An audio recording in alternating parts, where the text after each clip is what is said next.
Good morning. Thank you to have you today on Impulse Radio Africa. My pleasure. So, for our listeners and audience across Africa, we would like you to introduce yourself and what you've done. I know it's a lot, but let's share with our listeners. Thank you very much. My name is Lazarous Kapambwe, and I served as the ambassador of the Republic of Zambia to the United States until January of 2023. From January 2020. And before that, I was the ambassador and permanent representative of Zambia to the United Nations. And before that, I was an advisor, economic advisor to the chairperson of the African Union Commission, Dr. Nkosazana Dlamini Zuma. And before that, I was ambassador of Zambia to the African Union and to Ethiopia, Djibouti, Sudan, and Yemen. Yeah. And then, of course, before that, permanent secretary for foreign affairs of the Republic of Zambia, etc., etc. So it would take too long. It's a long journey. It is a long So let you can Google him and find out. So welcome once to our program. So I would like to just like this to have your summary of the third edition symposium in terms of what you take and what do you participate to such a program. Thank you very much. I was invited to this annual symposium by the University of Johannesburg, and with the sponsorship of Trust Africa and the African Union ECOSOC. The symposium, as the name suggests, is done every year, and every year a theme is adopted.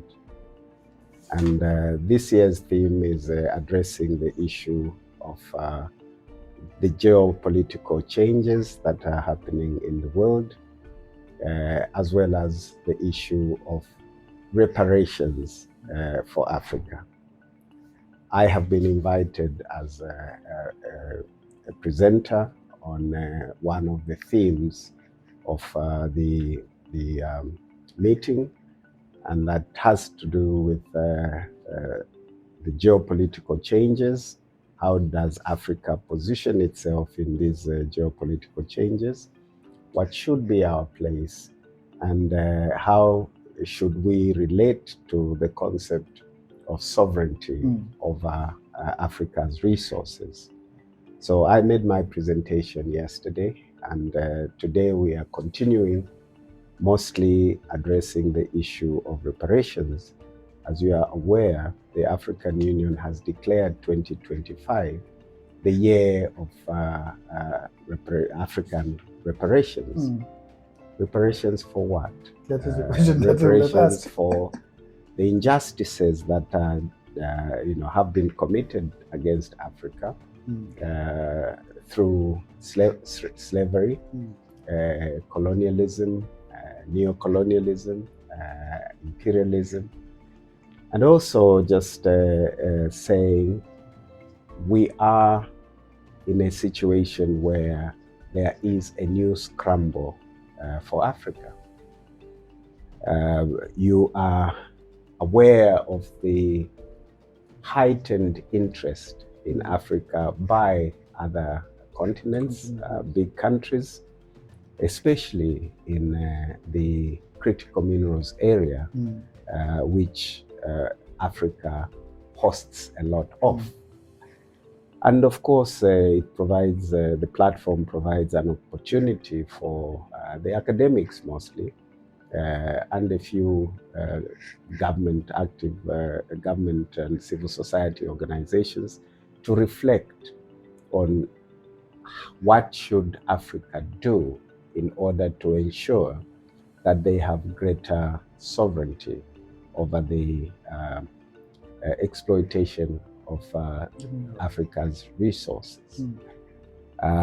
There is the irony that Africa is considered one of the richest, if not the richest, continents in terms of resource endowments.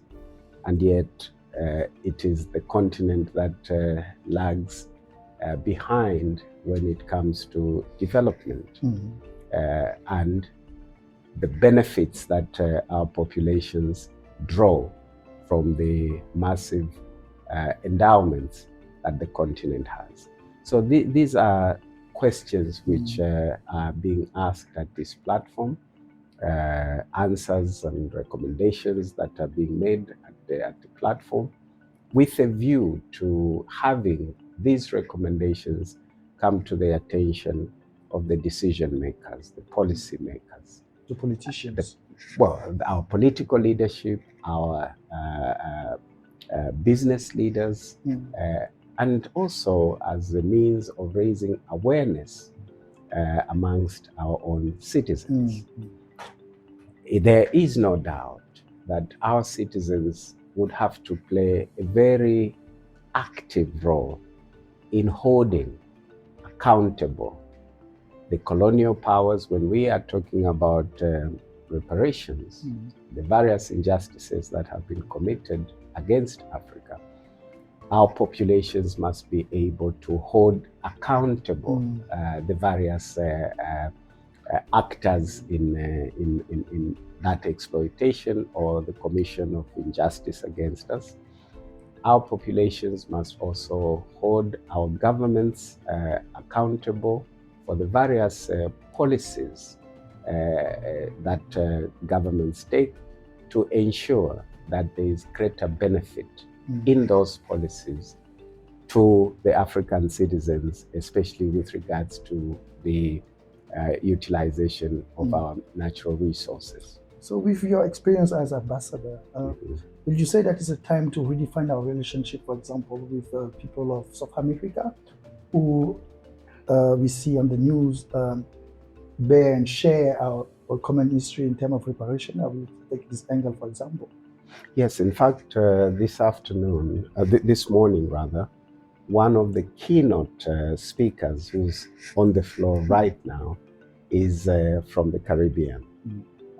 We recognize that when we talk about slave trade, it is not only the transatlantic slave trade, but all forms of slave trade that have happened. And therefore, in this symposium, there is the participation of the diaspora. And by diaspora, we are not talking only about those that went in the Atlantic slave trade, as I am saying. There are those who are in Asia and the Middle East who were also trafficked to those regions during the slave trade. So they are plugged into the discussion. The call for reparation is not just about Africa. Africa is calling 2025 the year of reparations, but it is not only reparations to Africa. Yes, this is the mother continent, and the reparations should come to Africa, but we now have realities in other parts of the world which are populated by people of African descent. Those areas in which they are, rightfully, they can claim to be their countries, their continents as well. And they are victims of the slave trade, and they too need to benefit from the reparations. So we're talking about reparations in its comprehensive sense. We're not just thinking of reparations as financial compensation, which unfortunately some of our interlocutors on the other side in the developed countries think what we are saying. No. We are talking about that in its comprehensive sense. The sense of atonement, the sense of restorative justice, the sense of recognizing and accepting the injustices, those who committed these injustices, acknowledging them. And in a way, we are looking for a restoration of the dignity of the African. Speaking about, let's move on to sovereignty. How can Africa aim for sovereignty when most of the countries still depend on aid? Well, yes, Africa is deemed as heavily dependent on external aid.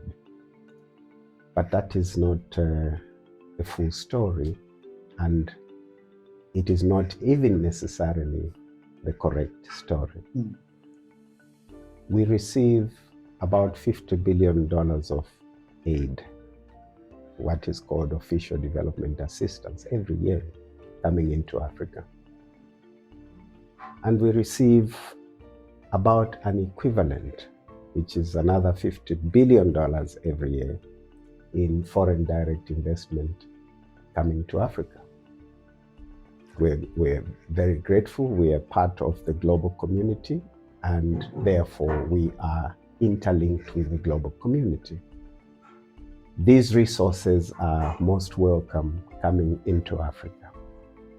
But what is not told is that while we are receiving $100 billion in official development assistance and foreign direct investment, every year Africa is losing $290 billion in illicit financial flows.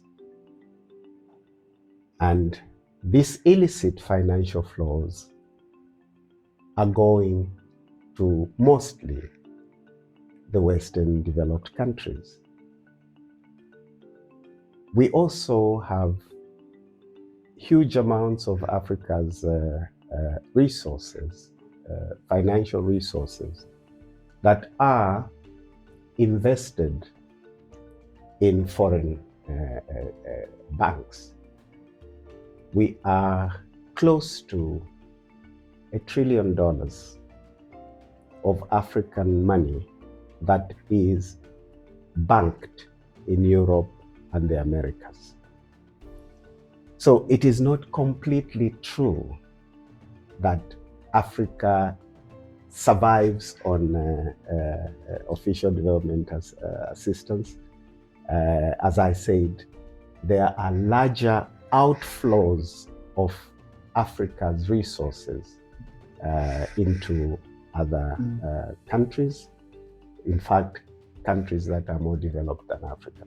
So these are questions that we are grappling with. How do we ensure that we put a stop to illicit financial flows? It's a huge drain on the continent.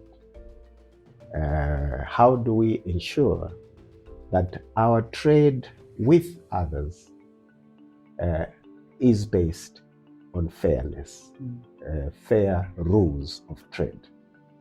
Because we find in the current international trading system a lot of rules that are to the disadvantage of Africa, particularly disadvantageous to efforts for Africa to beneficiate its raw materials. As they exist, the current international trading rules are designed in such a way that the incentive for Africa is to just dig out and send unprocessed raw materials. The moment we add value, the higher the value we add to our resources, the more restrictive it becomes for those, for our products to be admitted into the major international markets. These are issues that this forum is addressing. So to close, we will speak about the youth, and according to you, how and what should be the role of the youth with the African Union agenda? Well, first of all, we have to acknowledge that one of the major advantages that Africa has is its youthful population. In 2050, which is just 25 years from now, 27% of the entire global population will be African. And of that population, more than 60%, indeed 70% of that population are the youth. And this is the most productive part of the population anywhere, particularly because in other parts of the world, there is a shrinkage of the population, as well as an aging of the greater part of that population, which means most of these regions will have smaller active workforces and may have to depend on the African population to save the world, literally. And so we cannot succeed without being conscious of and designing programs and policies that are inclusive of our youth and that are empowering of our youth.